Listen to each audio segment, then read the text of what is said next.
وفي العالمين إنك حميد مجيد. أعوذ بالله من الشيطان الرجيم. بسم الله الرحمن الرحيم. والذين يرمون أزواجهم ولم يكن لهم شهداء إلا أنفسهم فشهادة أحدهم 4 شهادات بالله إنه لمن الصادقين. والخامسة واللعنة الله عليه إن كان من الكاذبين. ويدرأ عنها العذاب أن تشهد 4 شهادات بالله إنه لمن الكاذبين. والخامسة أن غضب الله عليها إن كان من الصادقين. ولولا فضل الله عليكم ورحمته وأن الله تواب حكيم.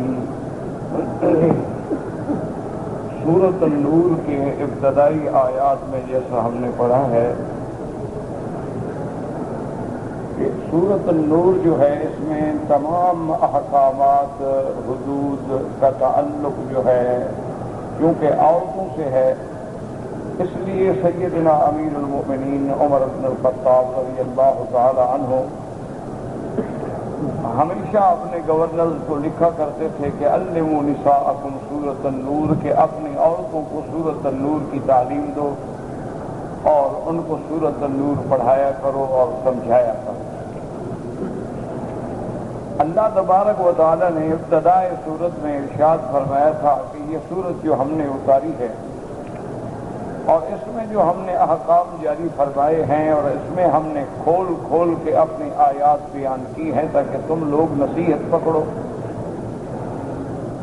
اور پھر حدود میں سے ذکر کیا گیا حدود زنا کا کہ الزانیۃ والزانی، کہ اگر کوئی زانی مرد یا عورت زنا کریں اور زنا ثابت ہو جائے، یہ شرط ہے، زنا ثابت ہو جائے یا تو 4 گواہ دیکھیں، یا عورت حاملہ بالزنا ہو، یا عورت جو ہے اعتراف یا مرد اعتراف بالزنا کر لیں تو دونوں کو 100 کوڑے مارے جائیں گے اگر دونوں غیر شادی شدہ ہوں۔ فَاجْلِدُوا كُلَّ وَاحِدٍ مِّنْهُمَا 100 جلدۃ، اللہ نے حکم دیا کہ ہم دونوں کو یعنی مرد اور عورت کو 100 کوڑے مارے جائیں۔ وَلَا تَأْخُذْكُمْ بِهِمَا رَأْفَةٌ فِي دِينِ اللَّهِ، اللہ کے احکام جاری کرنے میں تمہیں کوئی لغزش نہ آئے، کوئی مہربانی، کوئی لچک نہ ہو۔ ان کنتم تؤمنون باللہ والیوم الآخر، اگر تمہارا اللہ پر اور آخرت پر ایمان ہے تو پھر حدود اللہ کا اجرا جو ہے وہ عالم کے امن کے لیے ضروری ہے۔ اور یہ بھی حکم تھا کہ وَلْيَشْهَدْ عَذَابَهُمَا طَائِفَةٌ مِّنَ الْمُؤْمِنِينَ، کہ جب ان کو کوڑے مارے جائیں، سزا دی جائے تو لازمی بات ہے کہ وہاں مومنین کی ایک جماعت بھی دیکھنے والی ہو تاکہ عبرت پکڑیں۔ یہ بیان قرآن پاک کی آیت میں ان لوگوں کے بارے میں ہے جو غیر شادی شدہ ہیں۔ جہاں تک شادی شدہ کا تعلق ہے اس کے احکام جو ہیں یا تو اس آیت مبارکہ میں ہیں جو منسوخ تلاوت ہے اور باقی الحکم ہے، یا اس کا ثبوت جو ہے وہ احادیث متواترہ میں سے ہے کہ سرکار دو عالم رحمت دو عالم صلی اللہ علیہ وسلم نے خود بھی رجم کا حکم دیا ہے۔ یعنی اگر دونوں شادی شدہ مرد اور عورت زنا کریں تو دونوں کی سزا کیا ہے؟ رجم۔ رجم کا کیا معنی کہ پتھر مار مار کے ان کو مار دیا جائے گا۔ اسی طرح اگر ایک شادی شدہ ہے ایک غیر شادی شدہ ہے تو غیر شادی شدہ کی حد جو ہے وہ 100 کوڑے ہوگی اور شادی شدہ کی حد جو ہے وہ رجم ہوگی کہ اس کو پتھروں سے ختم کر دیا جائے گا۔ اور رجم کا حکم جو ہے یہ بھی گویا اللہ کا حکم ہے، کیونکہ رحمت دو عالم سیدنا محمد مصطفیٰ صلی اللہ علیہ وسلم اپنی طرف سے کوئی حکم جاری نہیں فرماتے جب تک اللہ حکم نہ دے۔ وَمَا يَنطِقُ عَنِ الْهَوَىٰ إِنْ هُوَ إِلَّا وَحْيٌ يُوحَىٰ، رحمت دو عالم اپنی خواہش سے کوئی بات جاری نہیں فرماتے جب تک کہ اللہ وحی نہ فرمائے۔ اس لیے یہ بھی فرما دیا ان اتبع الا ما یوحی الی، حضور نے فرمایا کہ میں تو اسی کی پیروی کرتا ہوں جس کا اللہ مجھے وحی فرماتے ہیں۔ اور دوسرا اصل میں حکمت یہ تھی کہ ایمان والوں کے ایمان کو پرکھا جائے، تاکہ کل کوئی منکر حدیث یہ کہہ سکتا ہے کہ قرآن میں آیت رجم نہیں ہے۔ تو اس لیے اللہ نے جتنے احکام ہیں ان کو قرآن سے بھی اور فرمان رسول سے بھی ثابت کیا ہے، تاکہ یہ سبق ملے بندوں کو کہ اگر تم میرے نبی پر ایمان نہیں لاؤ گے تو گویا تم میری کتاب پر اور اللہ پر بھی تمہارا ایمان نہیں ہے۔ اس کی آسان مثال یہ ہے کہ دیکھیں آج ہر ملک جو ہے دوسرے ملکوں میں اپنی نمائندگی کے لیے ایک سفیر مقرر کرتے ہیں، تو وہ سفیر جب بات کرتا ہے تو گویا وہ اپنے ملک کی نمائندگی اور ترجمانی کرتا ہے۔ اگر کوئی آدمی اس کا انکار کرے تو گویا اس ملک کی حکومت کا انکار ہے، وہ اس فرد کا انکار نہیں ہوتا۔ اللہ بھی اپنے دین پہنچانے کے لیے جہاں کتابیں اتارتے ہیں وہاں اپنے پیغمبر بھیجتے ہیں، تاکہ وہ پیغمبر جو ہیں اللہ تبارک و تعالیٰ کے احکام کو پڑھ کے عمل کر کے امت کے لیے نمونہ بن جائیں قیامت تک۔ اس لیے آپ دیکھیں کہ سارے مسائل دیکھیں، نماز کا مسئلہ ہے، یہ نہیں کہ صرف رجم کا مسئلہ ہے، نماز کے مسئلے کے اندر بھی اللہ نے قرآن میں نماز کا حکم دیا ہے، اللہ نے قرآن میں اوقات صلاۃ کا حکم دیا ہے، اللہ نے قرآن میں طہارت کا حکم دیا ہے، لیکن نماز کی جو تفصیل ہے کہ فجر کی 2 رکعت ہیں اور مغرب کی 3 رکعت ہیں، یہ تو قرآن میں نہیں ہے۔ یہ تفصیلات کثیر ہمیں معلوم ہوں گی سیدنا محمد مصطفیٰ صلی اللہ علیہ وعلی آلہ واصحابہ وسلم تسلیما کثیرا کثیرا۔ تو اگر آج کوئی آدمی حدیث کا انکار کر دے تو وہ 3 رکعتیں قرآن سے کبھی ثابت نہیں کر سکتا، تو معنی یہ ہوگا کہ پھر مغرب کی نماز ختم۔ وہ عشاء کی 4 رکعتیں قرآن سے ثابت نہیں کر سکتا، معنی عشاء کی نماز ختم۔ وہ وتر کی 3 رکعتیں قرآن سے ثابت نہیں کر سکتا، معنی وتر بھی ختم۔ اسی طرح ہمیشہ یاد رکھیں کہ قرآن اور حدیث جو ہے وہ لازم و ملزوم ہے۔ قرآن اگر متن ہے تو حدیث اس کی شرح ہے، قرآن میں اجمال ہے تو حدیث میں تفصیل ہے، قرآن میں اگر قال ہے تو میرے مدنی محمد مصطفیٰ کے عمل میں اس کا حال ہے۔ اسی طرح آپ روزے کا حکم دیکھیں، اسی طرح آپ حج کا حکم دیکھیں، اسی طرح آپ زکوٰۃ کا حکم دیکھیں، تو ان کی تمام تفاصیل جو ہیں، اجمالی حکم تو اللہ ہمیں قرآن میں دے دیں گے کہ للہ علی الناس حج البیت من استطاع الیہ سبیلا، کہ اللہ نے ہر اس آدمی پہ حج فرض کر دیا ہے جو طاقت رکھتا ہے۔ اب طاقت سے کیا مراد ہے یہ محمد مصطفیٰ سمجھائیں گے۔ اللہ تبارک و تعالیٰ نے حکم دے دیا ہے کہ آپ لوگ مینا کے اندر چاہیں تو 12 تک رہیں اور اگر آپ چاہیں تو 13 کو بھی رہیں، اس لیے فرمایا فمن تعجل فی یومین فلا اثم علیہ ومن تأخر فلا اثم علیہ لمن اتقی۔ لیکن وہ 3 دن وہاں رہ کے کنکریاں مارنی ہیں، اور کنکریاں کہاں سے شروع کرنی ہیں اور کہاں ختم کرنی ہیں، ہر جمرے پہ کتنی کنکریاں مارنی ہیں، تو اجمالی حکم قرآن میں ہوگا اور تفصیلی حکم زبان محمد مصطفیٰ سے ہوگا صلی اللہ علیہ وعلی آلہ واصحابہ وسلم تسلیما کثیرا کثیرا۔ اسی لیے حضرت عمر رضی اللہ تعالیٰ عنہ نے فرمایا تھا کہ میں چاہتا ہوں کہ وہ آیت جو منسوخت تلاوت ہے الشیخ والشیخۃ اذا زنیا فرجموہما البتۃ نکالا من اللہ، وہ میں قرآن میں لکھ دوں، لیکن میں ڈرتا ہوں لوگ کہیں گے کہ قرآن میں بڑھا دیا گیا ہے، اس لیے فرمایا کہ رجم رسول اللہ ورجمنا، حضور نے بھی رجم فرمائی اور ہم نے بھی رجم کی، تو لہذا یہ حکم رجم جو ہے یہ قیامت تک باقی ہے۔ اگر آج کوئی بندہ یہ سمجھتا ہے کہ حدود ہیں یا رجم ہیں، چور کے ہاتھ کاٹنے کی سزائیں ہیں، یہ اللہ کے حدود جو ہیں نعوذ باللہ یہ قانون وحشی ہے، یہ زمانہ جاہلیت کا قانون ہے، تو نعوذ باللہ وہ قرآن کی آیات کا منکر ہوگا، اور ایک آیت کے انکار کرنے والا بھی دائرہ اسلام سے خارج ہو جاتا ہے۔ اس لیے ہمیشہ یاد رکھیں کہ ہمیں تمام مسائل کا اصل جو ہے وہ قرآن میں ملے گا، اور تفصیل جو ہے وہ عمل رسول میں ملے گی، اور عمل رسول جو ہے نقل کرنے والے اصحاب رسول اللہ ہوں گے، اور ان تمام روایات کو جمع کرنے والے محدثین ہوں گے، اور ان محدثین کی جمع کردہ حدیثوں سے مسائل کا استنباط کرنے والے فقہا ہوں گے، تو اللہ نے ایک سلسلہ بنا دیا ہے کہ جیسے ہار میں کڑی سے کڑی ملی ہوتی ہے، اگر ایک کڑی ٹوٹ جائے تو گویا ہار ٹوٹ جاتا ہے، اسی طرح اگر ہم فقہا کا انکار کریں گے، اسی طرح اگر ہم محدثین کا انکار کریں گے، ائمہ مجتہدین کا انکار کریں گے، ائمہ قراء کا انکار کریں گے، اصحاب محمد مصطفیٰ کا انکار کریں گے، یا رسول اکرم کی سنت اور حدیث کا انکار کریں گے تو ایمان باقی نہیں رہے گا۔ تو لہذا اب حدود کیا ثابت ہوئے کہ اگر کنوارا مرد اور کنواری عورت ہے تو دونوں کو 100 کوڑے مارے جائیں گے، اور اگر دونوں شادی شدہ ہیں تو ان کو رجم کیا جائے گا۔ اللہ تبارک و تعالیٰ نے جہاں سزا رکھی ہے وہاں ثبوت بے انتہا سخت رکھا ہے، تاکہ ہر آدمی جو ہے جھوٹے گواہ لا کے لوگوں کی حدود جاری کرنے کا ذریعہ نہ بن جائے۔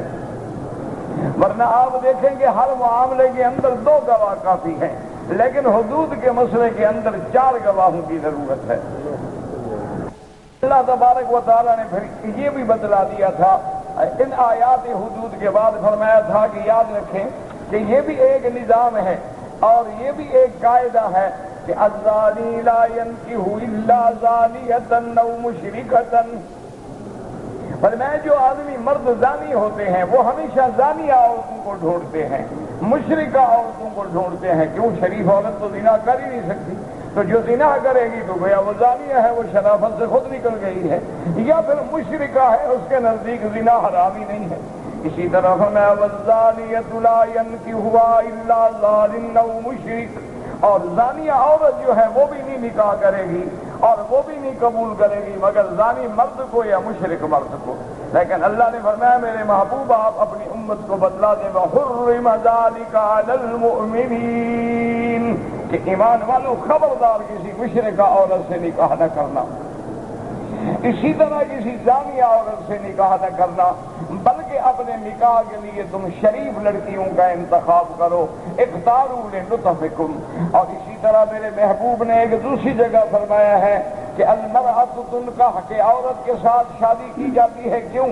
فرمایا لنسبھا وجمالھا ودینھا، کہ لوگ یہ دیکھتے ہیں کہ کس خاندان میں میرا رشتہ ہو رہا ہے، یا لوگ یہ دیکھتے ہیں کہ لڑکی بے انتہا خوبصورت ہے، یا یہ دیکھتے ہیں کہ دیندار ہے۔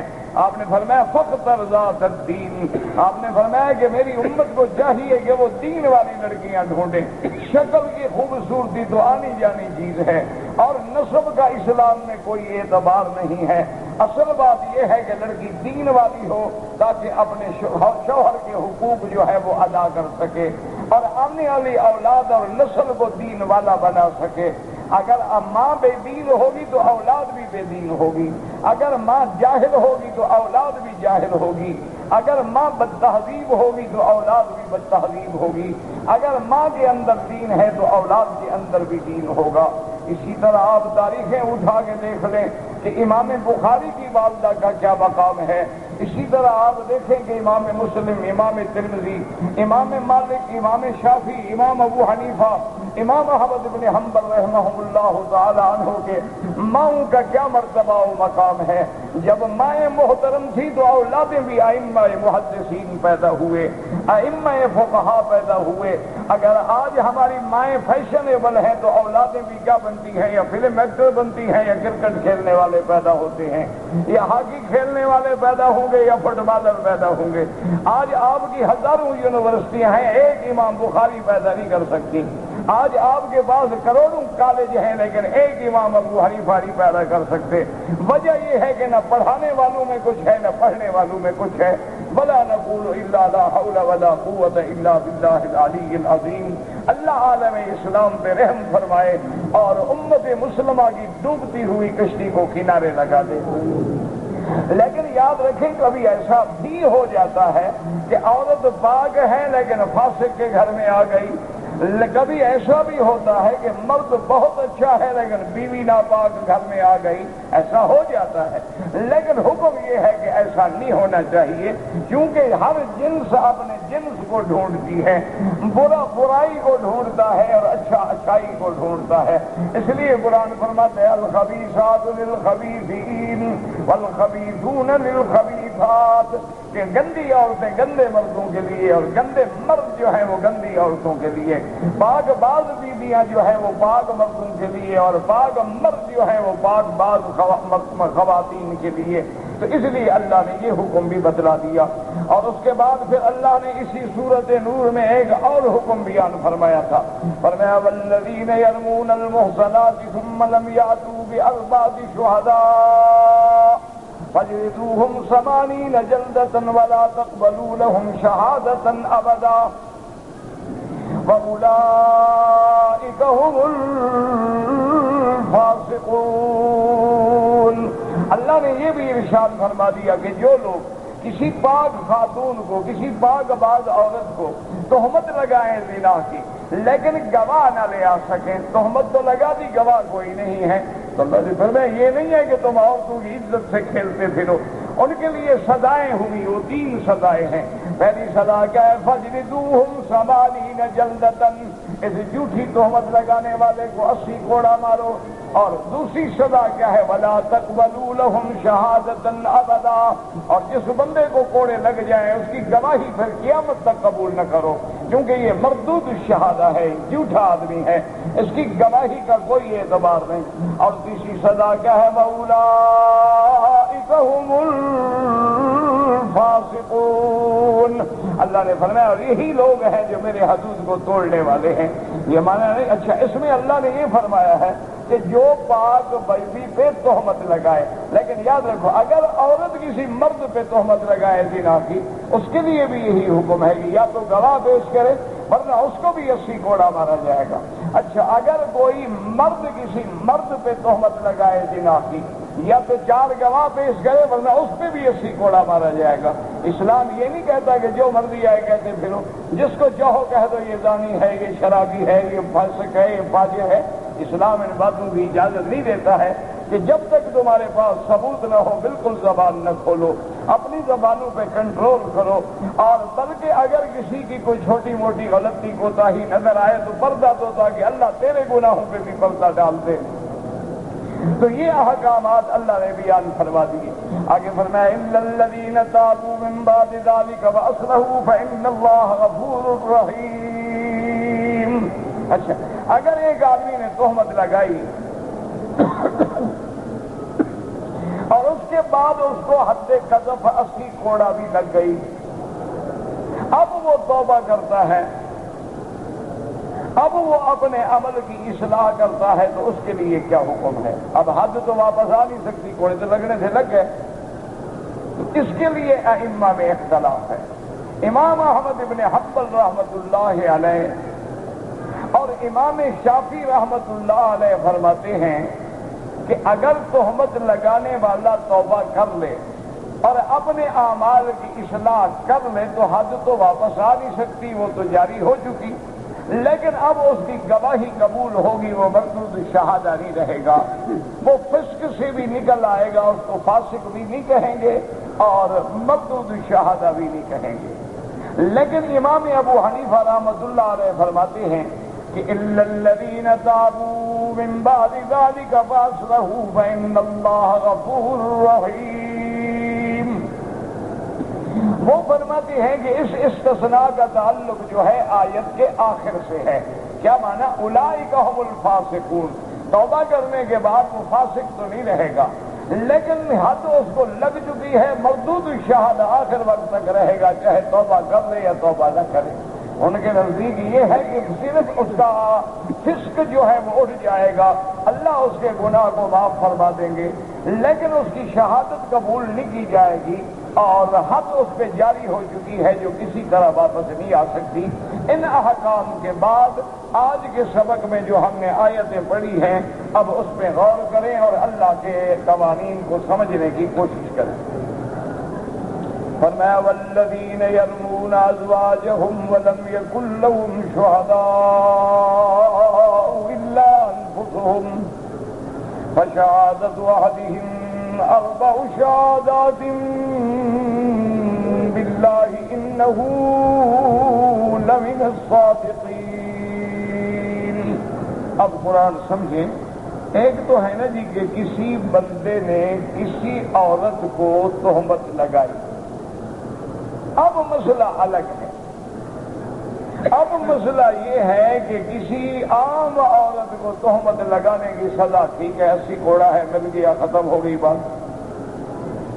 لیکن اگر کوئی بندہ اپنی بیوی کو کسی گناہ میں دیکھے اور اس پہ تہمت لگائے تو اب کیا ہوگا؟ بھئی غیر عورت ہے، تہمت لگائی، سزا ہوئی، وہ اپنا رستہ، اس کا اپنا رستہ، لیکن بیوی کا کیا کرے؟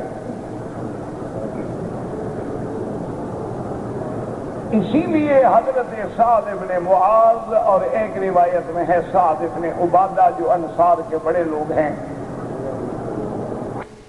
حضور صلی اللہ علیہ وسلم کی خدمت میں حاضر ہوئے۔ جب یہ آیات جو پہلے ہم نے پڑھی ہیں یہ آیات نازل ہوئی تو حضرت سعد نے آ کے عرض کیا، اس نے کہا کہ یا رسول اللہ صلی اللہ علیہ وسلم، اگر کوئی آدمی کسی پہ زنا کی تہمت لگائے، 4 گواہ پیش نہ کرے تو اس کو 80 کوڑا حد قذف ہے، اللہ کا قانون ہے، ٹھیک ہے، ہمارے آنکھوں پہ ہے۔ لیکن خدا نہ کرے، خدا نہ کرے، خدا نہ کرے، اگر کوئی بندہ جاتا ہے اپنے گھر میں، مکان میں، اپنی بیوی کے ساتھ کسی غیر کو زنا کرتے ہوئے دیکھتا ہے، اب وہ کیا کرے؟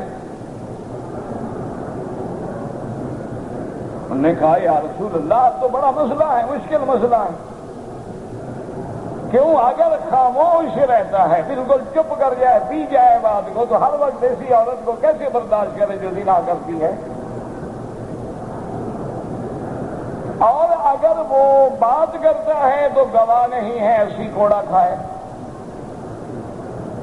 اور اگر گواہوں کو ڈھونڈنے کے لیے جاتا ہے تو جب تک گواہ ڈھونڈے گا، بلائے گا، وہ زانی تو زنا کر کے بھاگ جائے گا، گواہی کون دے گا؟ تو نے کہا یا رسول اللہ یہ تو بڑا مشکل مسئلہ ہے، کسی دوسرے کی عورت میں تہمت لگانا تو بات سمجھ آ گئی، تہمت لگائی، 80 کوڑا لگا، ٹھیک ہے۔ اب مسئلہ اگر کسی بندے کو اپنا پیش آ جائے، اپنے گھر کا پیش آ جائے، پہلے تو حضور صلی اللہ علیہ وسلم کو یہ بات بڑی گراں گزری، اور ایک روایت میں آتا ہے آپ ناراض بھی ہوئے، اور آپ نے فرمایا کہ انا اغیر منکا، میں تم سے زیادہ غیرت والا ہوں سعد، اور میرا اللہ مجھ سے بھی زیادہ غیرت والے ہیں، اللہ کے ہر قانون میں کوئی نہ کوئی حکمت ہے۔ میں نے کہا یا رسول اللہ ہم انکار نہیں کر رہے، نعوذ باللہ، اپنا راز نہ ہوں، ہم تو اپنی ایک مشکل پیش کر رہے ہیں کہ اگر ایسا واقعہ آ جائے کہ آدمی باہر گیا ہے، چھٹی پہ گیا ہے، سفر پہ گیا ہے، واپس آتا ہے، اپنے گھر میں اپنی بیوی کے ساتھ نعوذ باللہ کسی غیر مرد کو گناہ کرتے دیکھتا ہے، اب وہ کیا کرے؟ کہاں سے رات کو 12 بجے جا کے ہمسائے کو اٹھائے جی اٹھو جی گواہی دینی ہے؟ اتنی دیر میں وہ بیٹھا رہے گا؟ اور اگر خاموش رہے تو ایسی بیوی کو برداشت کیسے کرے؟ اور اگر خاموش نہ رہے اور گواہ آگے محکمے میں شکایت کرے تو گواہ ہے نہیں، 80 کوڑا کھائے۔ تو حضور صلی اللہ علیہ وسلم فکر میں تھے، نزل جبریل علیہ السلام، جبریل یہ حکم تفصیل کا لے کے آئے، اللہ نے قرآن میں حکم جاری فرمایا، آپ نے فرمایا سعد ادھر آ جاؤ، تمہارے مسئلے کا حل اللہ نے نازل کر دیا۔ فرمایا والذین یرمون ازواجہم، جو لوگ اپنی بیوی پہ تہمت لگائیں زنا کی، ولم یکن لہم شہداء الا انفسہم، اور کوئی گواہ نہیں، یعنی تہمت ہے یا واقعہ ہے، گواہ کوئی نہیں، تو اب کیا ہوگا؟ فرمایا فشہادت احدہم 4 شہادات باللہ انہ لمن الصادقین۔ اللہ نے فرمایا کہ میرے محبوب اب آپ اب ایسا کریں کہ عورت سے پوچھیں کہ بھی تمہارا خامد کہتا ہے کہ اس نے زنا کیا ہے، یہ سچ کہتا ہے جھوٹ؟ عورت کہتی نہیں، جھوٹ بول رہا ہے۔ ٹھیک ہے، ایک بندہ آیا تھا مجھے ملنے کے لیے، میرے ساتھ چارپائی پہ بیٹھا تھا، لیکن ہم نے گناہ نہیں کیا۔ تو اب کیا ہوگا؟ اب اللہ نے فرمایا کہ میرے محبوب آپ شوہر سے کہیں کہ وہ 4 دفعہ قسم اٹھائے کہ میں اللہ کی قسم کھا کے اللہ کو حاضر ناظر جان کے یہ بات کہتا ہوں، میں نے اپنی آنکھوں سے اپنی بیوی کو گناہ کرتے دیکھا ہے اور میں سچا ہوں۔ یہ 4 قسمیں ہو گئیں اور اب 5ویں قسم میں کہے وَالْخَامِسَةُ أَنْ لَعْنَةَ اللَّهِ عَلَيْهِ إِنْ كَانَ مِنَ الْكَاذِبِينَ، اور 5ویں دفعہ یہ کہے کہ میں اگر جھوٹا ہوں ان قسم کھانے میں، میں نے جو 4 قسمیں کھائی ہیں اگر میں جھوٹا ہوں تو مجھ پہ اللہ کی لعنت ہو اگر میں جھوٹا ہوں۔ جب وہ یہ 4 قسمیں کھا کے 5ویں دفعہ لعنت کا اقرار کر لے تو اب یہ حد سے بچ گیا، اب اس کو کوئی حد نہیں ماری جائے گی کہ اس نے 4 قسمیں کھا لی ہے اور 5ویں دفعہ اپنے اوپر لعنت کا بھی طلب کر دی ہے۔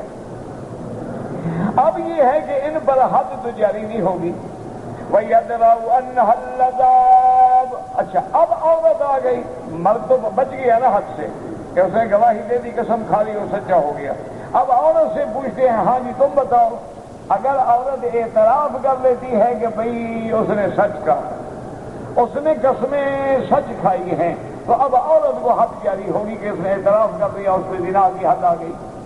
اب اگر عورت بھی انکار کرتی ہے تو پھر عورت بھی قسمیں کھائے، عورت بھی اسی طرح 4 قسمیں کھائے گی کہ میں اللہ کو حاضر ناظر کر کے یہ کہتی ہوں کہ اس نے جھوٹ بولا ہے اور میں نے گناہ نہیں کیا، اور 5ویں دفعہ یہ کہے گی وَالْخَامِسَةُ أَنَّ غَضَبَ اللَّهِ عَلَيْهَا إِنْ كَانَ مِنَ الصَّادِقِينَ، اور 5ویں دفعہ یہ کہے گی کہ مجھ پہ اللہ کا غضب ہو، اللہ کا قہر ہو اگر وہ سچ بول رہا ہے۔ تو اگر یہ کر دے تو اب عورت پر بھی حد نہیں ہوگی، کیونکہ عورت نے قسم کھا لی لہذا اس پہ بھی زنا کی حد نہیں ہوگی۔ مرد نے بھی قسم کھا لی، اس پہ تہمت لگانے کی حد قذف نہیں ہوگی۔ لیکن ایک بات یاد رکھو کہ جن مرد اور عورت میں لعان ہو جائے، یعنی مرد بھی قسم کھا لے عورت بھی قسم کھا لے، ملاعنہ اس کو کہتے ہیں، ہو جائے تو وہ عورت اس پر ہمیشہ کے لیے حرام ہو جاتی ہے، اب اس کی بیوی نہیں رہ سکتی وہ کبھی بھی۔ اس کو لعان کے بعد اس کی بیوی اور عورت جو ہے وہ اس پر ہمیشہ کے لیے حرام ہو گئی۔ لیکن علماء یہ فرماتے ہیں کہ قاضی وقت کا یہ حق ہے کہ وہ اس کو کہے کہ اب تم نے لعان کر لیا ہے، تم پر یہ عورت حرام ہو گئی ہے، لہذا تم اس کو 3 طلاق بھی دے دو۔ لیکن اگر وہ طلاق دینے سے انکار کرے تو قاضی تفریق کر دے گا۔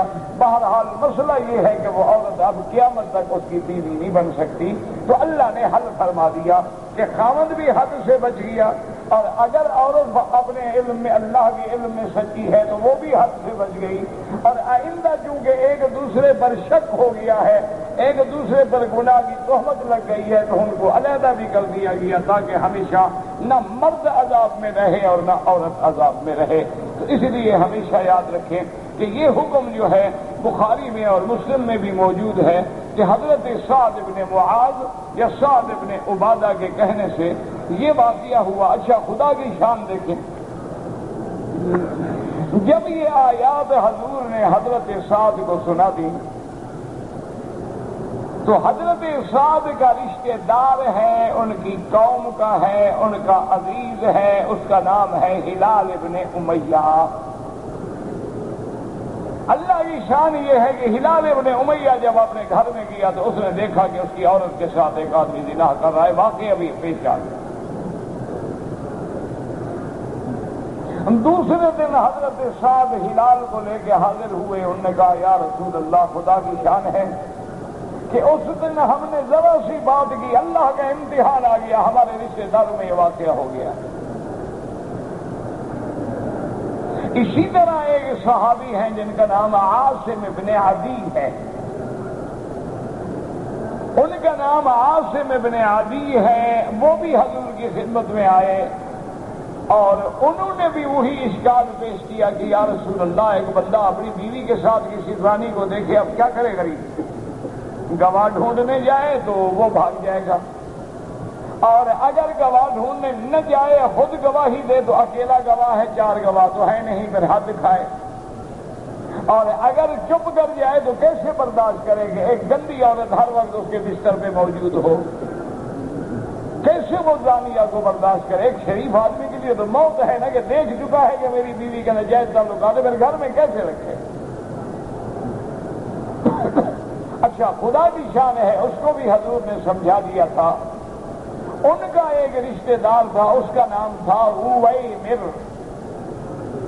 حضرت سعد کے رشتہ دار کا نام تھا ہلال ابن امیہ۔ عاصم ابن عدی کے رشتہ دار کا نام تھا اویمر، اس کے بیوی کے ساتھ بھی یہ واقعہ آ گیا۔ تو حضور صلی اللہ علیہ وسلم کے ساتھ آئے، حضور نے حکم دیا کہ خامند کو بھی بلاؤ اور بیوی کو بھی بلاؤ۔ حضرت ہلال ابن امیہ نے آ کر جب یہ بات کی تھی، اس وقت یہ آیت نازل نہیں ہوئی تھی، نے بیوی پہ تہمت لگائی ہے اور گواہ نہیں ہے، تمہیں رسی کوڑا لگے گا۔ اس نے کہا یا رسول اللہ، میں سچا ہوں اور مجھے یقین ہے میرا اللہ میری پیٹھ کو 80 کوڑے سے بچائیں گے۔ اس کے بعد یہ آیت نازل ہوئی، حضور نے فرمایا ہلال کو بھی بلاؤ، اس کی بیوی کو بھی بلاؤ، دونوں کو بلایا گیا۔ حضرت نے فرمایا ہلال، تم 4 دفعہ قسم کھاتے ہو اپنے سچے ہونے کی؟ انہوں نے کہا یا رسول اللہ، میں سچا ہوں، کھانے کے لیے تیار ہوں۔ اس نے 4 دفعہ جب قسم کھا لی، حضرت نے فرمایا ہلال ٹھہر جاؤ، دنیا کی سزا جو ہے وہ آسان ہے، لیکن جہنم کی سزا بڑی سخت ہے۔ اب بھی تمہیں موقع ہے کہ 5ویں لعنت نہ اٹھاؤ۔ انہوں نے کہا یا رسول اللہ، میں سچا ہوں۔ اس کے بعد اس نے 5ویں دفعہ بھی کہہ دیا کہ اگر میں جھوٹا ہوں تو مجھ پہ اللہ کی لعنت ہو۔ حضور نے فرمایا اس کی بیوی سے کہ اب تم بتاؤ اقرار کرتی ہو؟ اس نے کہا جی میں اقرار نہیں کرتی۔ حضور نے فرمایا سوچ لو؟ اس نے کہا جی سوچ لیا ہے۔ آپ نے فرمایا پھر تم بھی اسی طرح 4 دفعہ قسم کھاؤ، ورنہ یہ ہے کہ تم پر حد قذف جاری ہوگی، اگر اقرار حد زنا جاری ہوگی۔ اس نے کہا یا رسول اللہ، میں قسم کھاتی ہوں۔ اس نے 4 دفعہ جب قسم کھا لی تو حضور میں ٹھہر جاؤ، 5ویں قسم بڑی سخت ہے، اب بھی بچنا چاہتی ہو تو بچ جاؤ، دنیا کی سزا کوئی بات نہیں، لیکن آخرت کی سزا بڑی سخت ہے۔ تو بعض روایات میں آتا ہے کہ اس نے ایسا ایسا کہا کہ میں اب اپنی قوم کو ذلیل نہیں کرنا چاہتی کہ میری قوم پہ داغ لگ جائے، ہاں تو ہے تو میں جھوٹی رہی قسم کھاتی ہوں۔ حالانکہ صحابی بالکل سچا تھا، حضرت ہلال سچے تھے، عورت نے جھوٹی قسم کھا لیا۔ آپ نے فرمایا دیکھو اب تم دونوں پر حد تو چل گئی، تم پہ زنا کی حد چل گئی اور تم پہ حد قذف چل گئی، لیکن اب تم قیامت تک ایک دوسرے پہ حرام ہو میاں بیوی نہیں رہ سکتے ہو، لہذا تم طلاق دے دو۔ تو حضرت ہلال نے بھی تعمیل کر لی۔ اسی طرح حضور نے حضرت اویمر کو بھی بلایا، حضرت اویمر نے بھی قسمیں کھائیں۔ آپ نے فرمایا تم حد قذف سے بچ گئے۔ اس کی بیوی کو بھی بلایا، اس نے بھی قسمیں کھائیں۔ آپ نے فرمایا تم حد زنا سے بچ گئی، لیکن ایک بات یاد رکھنا کہ اللہ کا عذاب اور پکڑ جو ہے وہ بڑی سخت ہے، لیکن اب تم دونوں میاں بیوی ایک دوسرے کے ساتھ نہیں رہ سکتے، عورت ہمیشہ کے لیے ایک خامد بے حرام ہو گئی۔ اور یہ بھی حضور نے حکم جاری فرما دیا کہ اب چونکہ تم ایک دوسرے پہ حرام ہو چکے ہو، تو اب اگر کوئی لڑکا یا لڑکی پیدا ہوگی تو اس کا باپ سے کوئی تعلق نہیں ہوگا، اس کی نسبت ماں کے ساتھ کی جائے گی، کیونکہ باپ تو قسم کھا چکا ہے کہ میں نے دیکھا ہے زنا ہوتا ہوا، تو لہذا اس لڑکے کو یا لڑکی کو اس کے خاوند کے ساتھ منسوب نہیں کیا جائے گا، بلکہ وہ ماں کے ساتھ رہے گا، اور ماں جانے اور اس کا کام جانے۔ اچھا، خدا کی شان یہ ہے کہ جب بچہ پیدا ہوا تو بالکل وہ اس زانی بندے کی شکل تھا۔ حضور نے فرمایا اللہ کا قانون مجھے اجازت نہیں دیتا، ورنہ میں اس کو ایسی سزا دیتا کہ عبرت بنا دیتا پورے عالم کے لیے، لیکن اب یہ قسمیں کھا چکے ہیں، جھوٹے ہیں یا سچے ہیں، اب تو اللہ ان کو سزا دیں گے، ورنہ وہ صحابی سچ کہہ رہا تھا اور عورت نے جھوٹی قسمیں کھائی۔ تو اس لیے ان آیات مبارکہ میں اللہ نے یہ حکم بیان فرمایا ہے. فرماتے ہیں وَلَوْلَا فَضْلُ اللَّهِ عَلَيْكُمْ وَرَحْمَتُهُ وَأَنَّ اللَّهَ تَوَّابٌ حَكِيمٌ. اللہ نے فرمایا کہ یہ اگر اللہ کا فضل اور رحمت نہ ہوتی تو تم پھنس جاتے، مشقت میں پڑ جاتے. یہ بھی اس کی رحمت ہے کہ قسم کھا کے تمہیں اپنی جان بچانے کا راستہ بتا دیا ہے. وَأَنَّ اللَّهَ تَوَّابٌ حَكِيمٌ. اور ان قسمیں کھانے کے بعد بھی اگر تم جھوٹی قسمیں بھی کھا بیٹھے ہو تو اللہ توبہ قبول فرمانے والے ہیں. اور اللہ کے جتنے احکام ہیں حکمت والے ہیں، اس میں اللہ کی حکمتیں ہیں اور اسی میں بندوں کے فائدے ہیں. تو اللہ کے حدود جو ہے یاد رکھیں، اسی میں انسانیت کی بھلائی ہے، اسی میں عالم کا امن ہے، اسی میں معاشرے کی عفت و عزت کی حفاظت ہے. دعا کریں اللہ تمام اسلامی ملکوں میں اسلامی قوانین نافذ فرمائیں اور اسلام کے کام کرنے والوں کی حفاظت فرمائیں.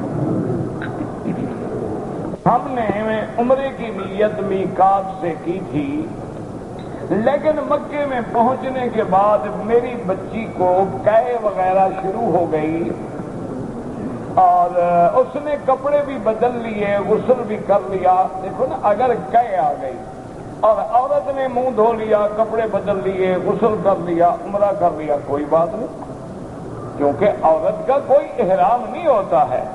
وہ تو جو کپڑے پہنے ہوئے ہیں وہی احرام ہے، صرف نیت کرنی ہے. یہ رومال باندھنا، یہ کرنا، یہ تو ایک رواج ہے، اس کا شریعت سے کوئی تعلق نہیں. یہ تو جاہل لوگوں نے بنا رکھا ہے. اور میری بیٹیاں تیمم میں مسح کریں تو رومال کے اوپر کرتی ہیں کہ رومال کھولا تو ہائے احرام کھل گیا، وہ تو مسح ہوگا نہیں، نماز ہی نہیں ہوگی. یہ تو رومال باندھنا تمہارا اپنا عمل ہے نا، اللہ کا حکم ہے نہ رسول اللہ کا حکم ہے. عورت جو کپڑے پہنے ہوئے ہیں اسی میں نیت کرے گی. تو اگر اس نے قے آنے کے بعد غسل کر لیا اور اس کے بعد اس نے طواف صفا کر کے بال کٹوا دیے، عمرہ پورا کر لیا ہے تو کوئی جرمانہ نہیں. لیکن اگر اس نے کپڑے بدل لیے اور پھر عمرہ بھی نہیں کیا تو اب عمرہ بھی ادا کرے اور ایک بکری دم بھی ادا کرے.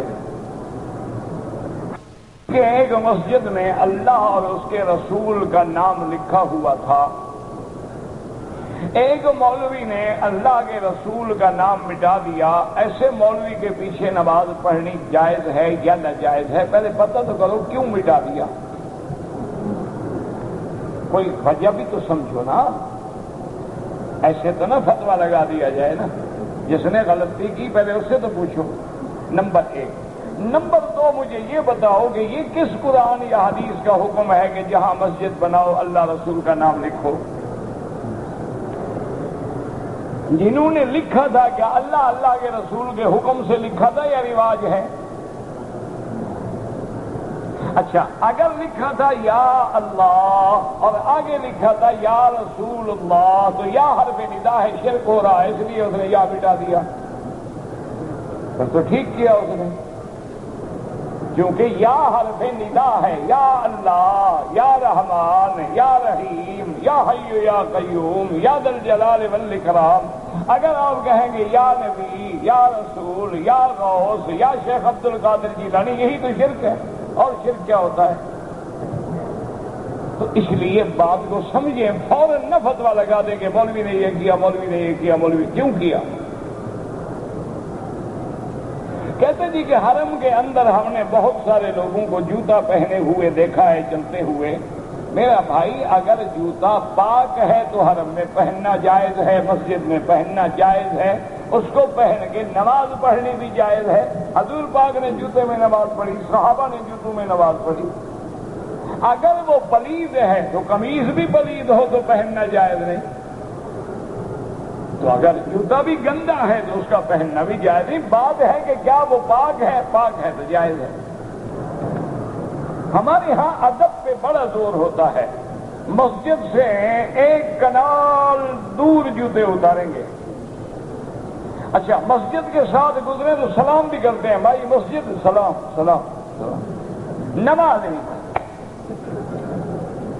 ادب کیسا ہے؟ مسجد کا ادب دیکھو ان کا. اور خدا کے بندے، جب تم نے نماز نہیں پڑھی ہو تو کافر ہو گیا بندہ، ادب کرنے کا کیا فائدہ ہوا؟ میں نے فجر کا طواف کیا تھا اور پھر میں نے اشراق کی جو 2 رکعت پڑھی جاتی ہیں اس کے بجائے 2 رکعت طواف والی پڑھ لی، اسی میں اشراق کی نیت بھی ہو گئی، مسئلہ اللہ کے ساتھ بھی چلا کیا، یعنی ایک میں جھٹکا کر ہے کہ دونوں کام ہو جائے نا۔ اور اللہ کے بندے طواف کی 2 رکعت واجب ہے، اشراق پڑھنا سنت ہے، وہ 2 رکعت الگ پڑھیں اور اشراق الگ پڑھیں، 2 رکعت طواف الگ پڑھیں اور مغرب کے بعد اوابین الگ پڑھیں، جتنی رکعتیں بڑھیں گی اتنی لاکھ تیرے کھاتے میں لکھے جائیں گے۔ نبی پاک کا جنازہ کس نے پڑھایا تھا؟ کیوں جناب؟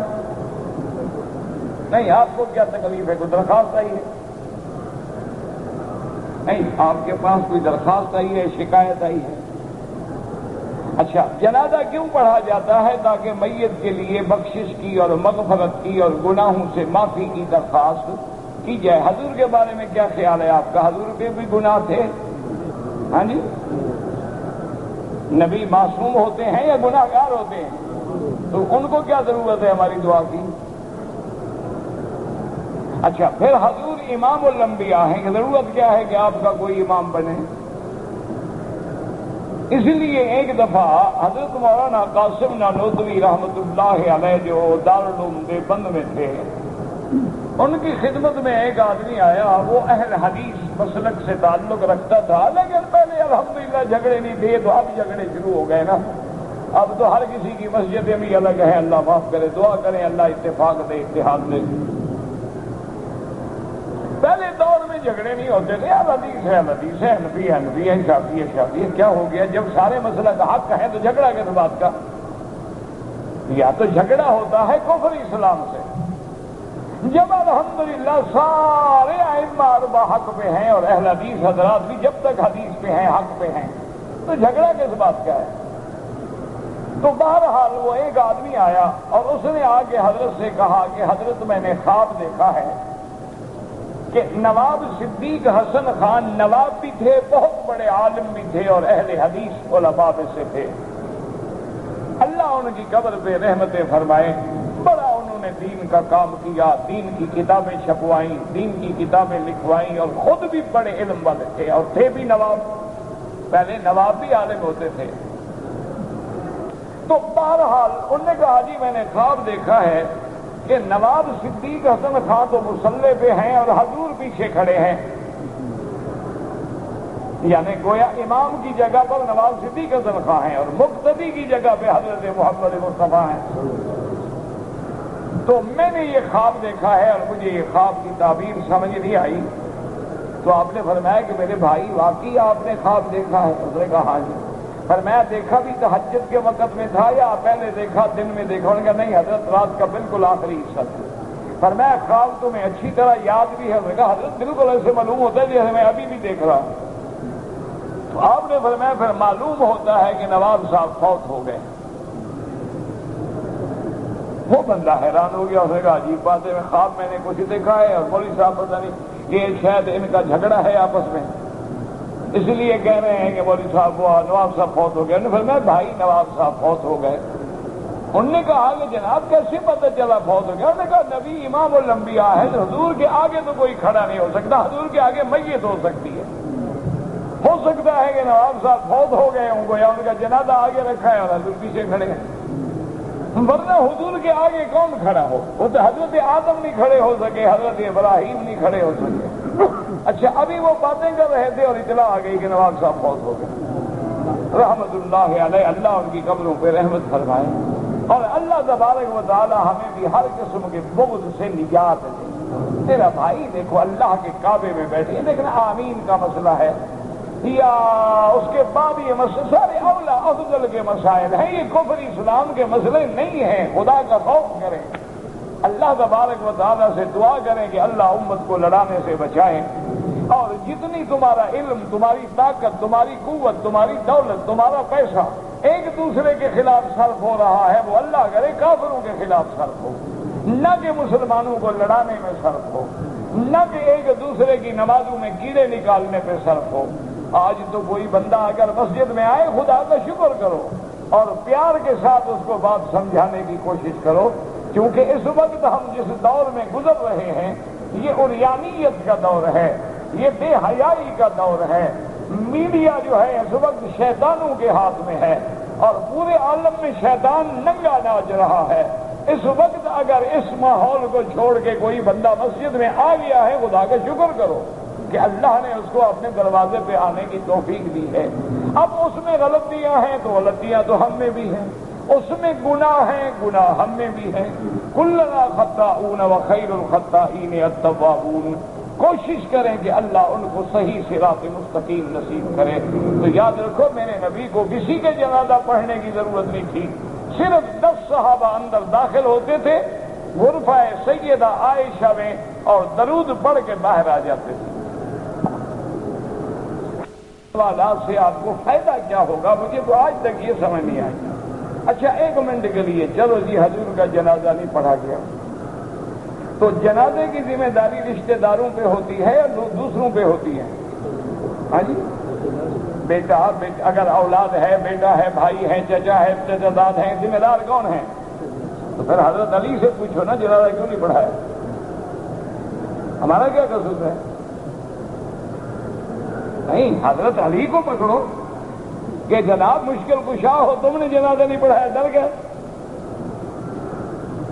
تو ذمہ دار تو حضرت علی ہے، حضرت فضل ہے، حضرت عباس ہے، ابو سفیان ہے، ابو بکر عمر تو ذمہ دار ہی نہیں۔ پکڑو ان کو، جو وہ جواب دیں گے نا مجھے بھی بتا دینا۔ تو طواف کیا، 2 رکعت نماز بھی پڑھ لی، بعد نماز نہیں پڑھی، جمعہ کے بعد روانگی ہے، 2 نماز پڑھ لی، بعد نماز نہیں پڑھی، کیا بتا؟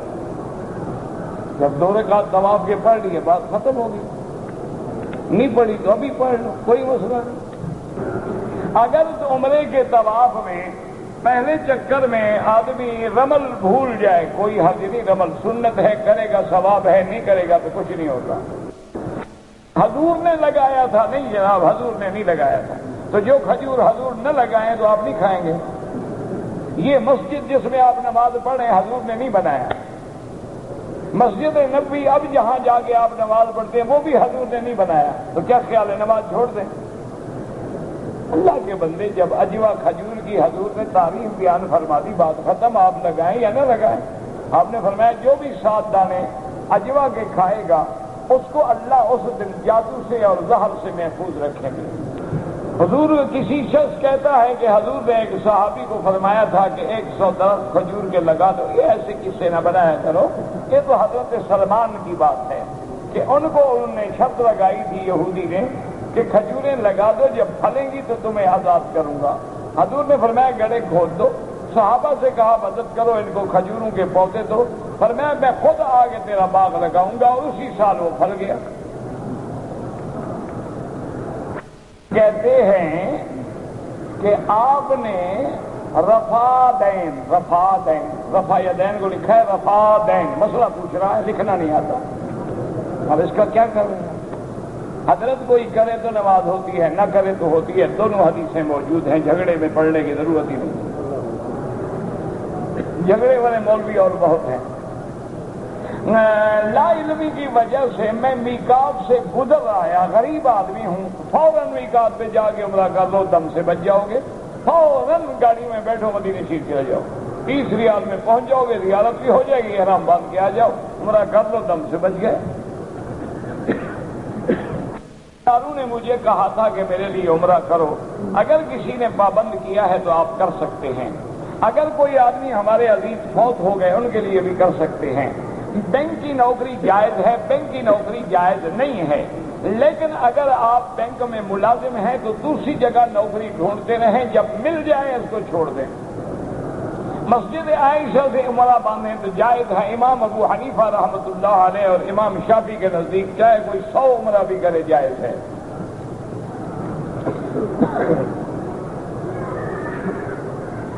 دوبارہ دنیا میں آتی ہیں، روحیں دنیا میں اگر آتی بھی ہیں مجھے کبھی نہیں ملی۔ حضور کیسے جواب، روح اگر علیین بھی ہو تو اللہ تعلق نہیں جوڑ سکتے، سورج کہاں ہے لیکن روشنی کہاں پہنچ رہی ہے؟ اگر اتنی دور سے سورج کی روشنی زمین پہ آ سکتی ہے تو اللہ روحوں کا تعلق نہیں جوڑ سکتے، بڑا مشکل ہے۔ اور آج تو بندوں نے سیٹلائٹ سے تعلق جوڑ دیا ہے کہ جہاں 5 کروڑ ٹیلی فون ہو جاتا ہے، کوئی تار نہیں، کوئی سلسلہ نہیں۔ یہ بندے بنا سکتے ہیں، خدا نہیں بنا سکتا۔ عجیب بات ہے، پتہ نہیں کس جھگڑے میں پڑے ہوئے ہو۔ زبان سے نیت کرنا ضروری ہے؟ کوئی ضروری نہیں۔ ابھی ہم عشاء کے لیے کھڑے ہیں، نیت ہے تو کھڑے ہیں، نیت نہ ہوتی بازار نہ پھر رہے ہوتے، بس اللہ اکبر۔ زبان سے تو ایک یاد کرنا ہے، اصل نیت وہ ہے جو دل میں ہے، جو کر کے ہم کھڑے ہوئے ہیں۔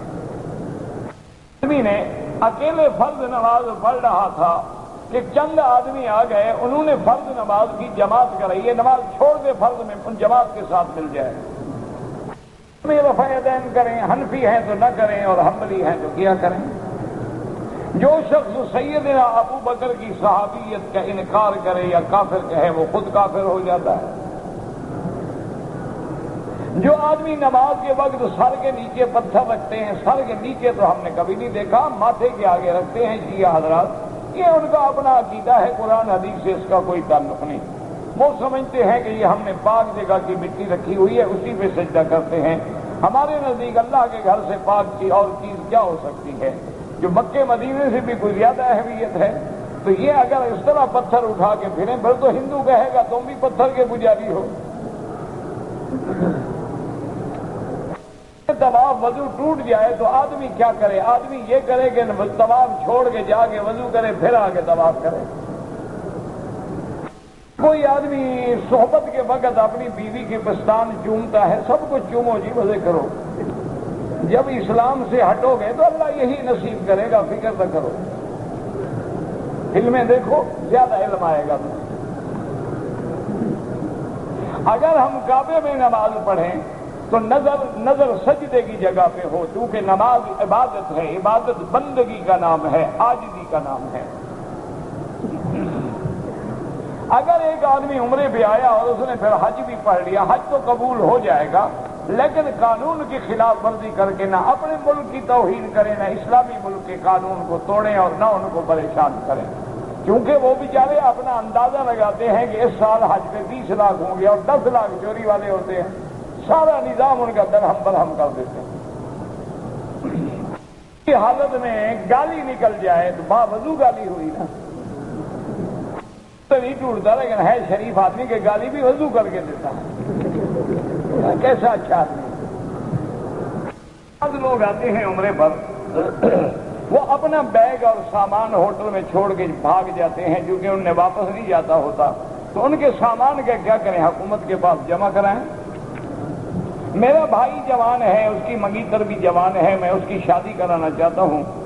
میری بیوی اور ماں کی خواہش ہے کہ میں ماں کو عمرے پر بلاؤں، میرے وسائل اتنے نہیں ہیں۔ پہلی بات یہ ہے کہ عمرہ فرض نہیں ہے، تم اپنے بھائی کی شادی کرو، وہ گناہوں سے بچے۔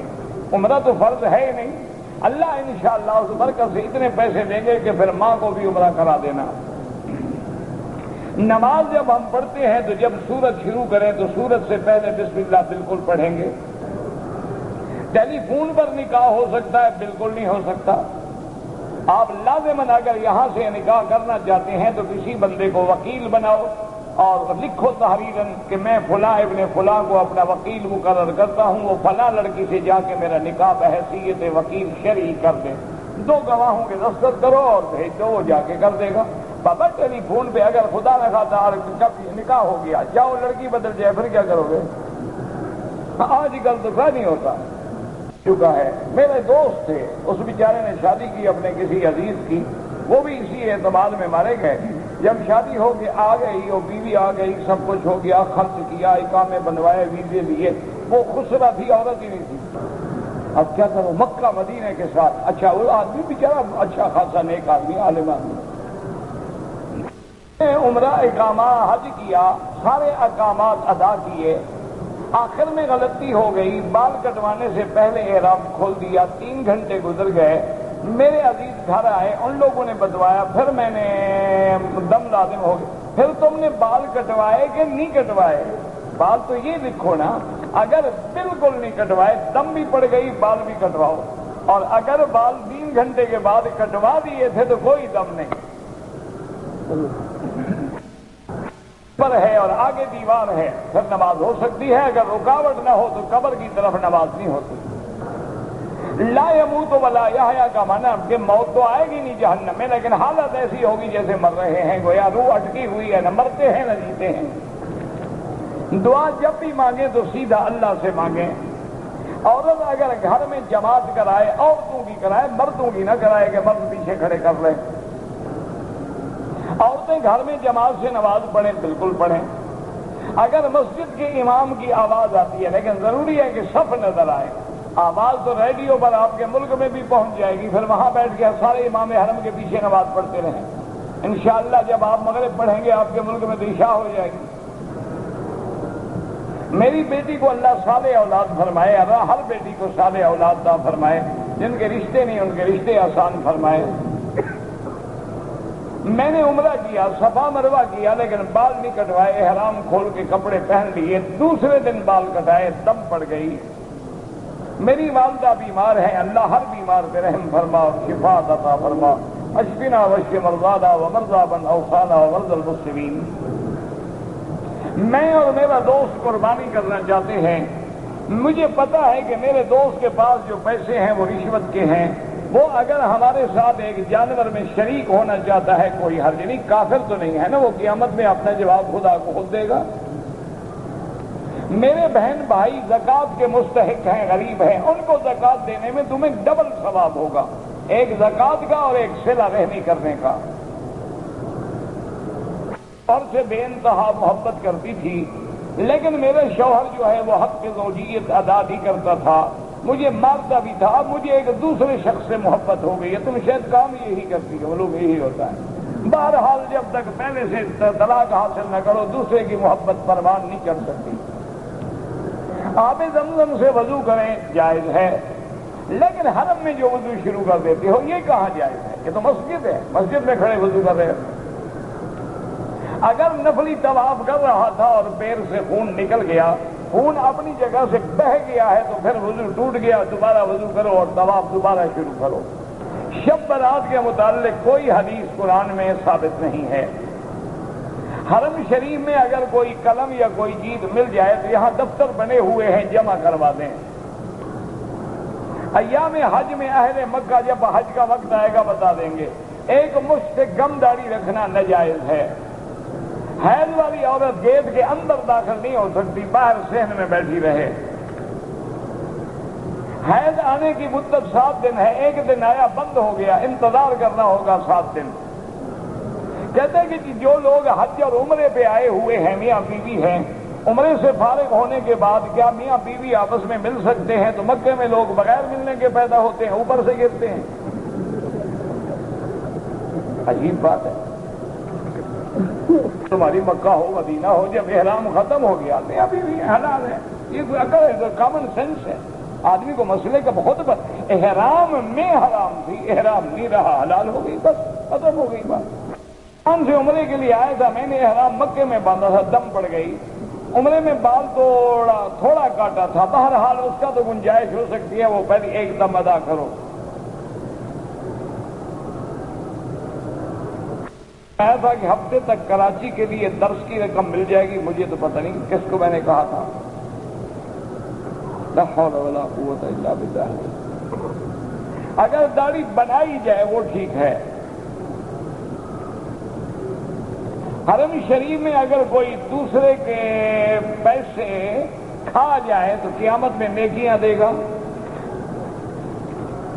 ایک آدمی کے ساتھ کام کیا، میرے پیسے کھا گیا، کوئی بات نہیں، قیامت میں آپ کو نیکیاں ملیں گی، پیسے تو یہاں خرچ ہو جائیں گے، قیامت میں کام آئیں گے۔